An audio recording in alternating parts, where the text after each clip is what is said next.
Bandang alas 7 na nimbengyan yung Domingo, October 8 niya mabulabog yung Convention Center na ning Members Church of God International ken Barangay Sampaloc, Apalit, Pampanga.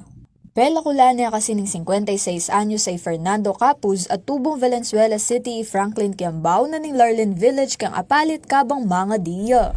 So during the investigation po at ng ating mga investigador kasalukuyan pong nagdadasal sila yung mga miyembro po nitong MGCI at yun nga po nagulat sila na biglang yung isang miyembro nila doon na pinalakol po nung isang nandun din po sa loob ng simbahan.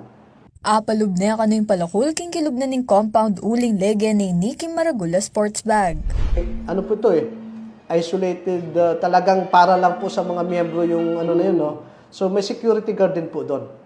May security guard na kung saan nalusutan po sila nitong suspect natin na yung kanya pong palakol or yung axe ay nakalagay po doon sa pang badminton na bag. So doon po nakalagay at pagpasok nga po doon during nasa oras ng pagdadasal. Nakapikit po yung mga tao tapos yun nga nagdadasal sila at yung pong unfortunate incident na yan ay nangyari. Tambing neman kanong mera kapikapos kay bat ng sinaup dang aliwa pang sasamba.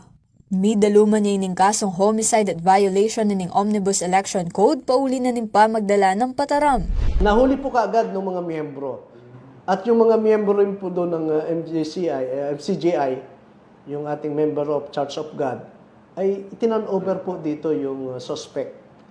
At kasalukuyan po siya nakakulong ngayon dyan po sa ating temporary detention cell po natin. Agpangking chief na ning Apalit PNPA Police Lieutenant Colonel Michael John Riego, sinabi na kanuning suspect ka ating sisitsit kaya para gawa ning karumal-dumala krimen.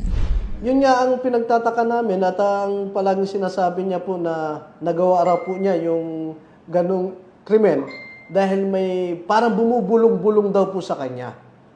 Na parang na patayin mo yan. Parang ganon po.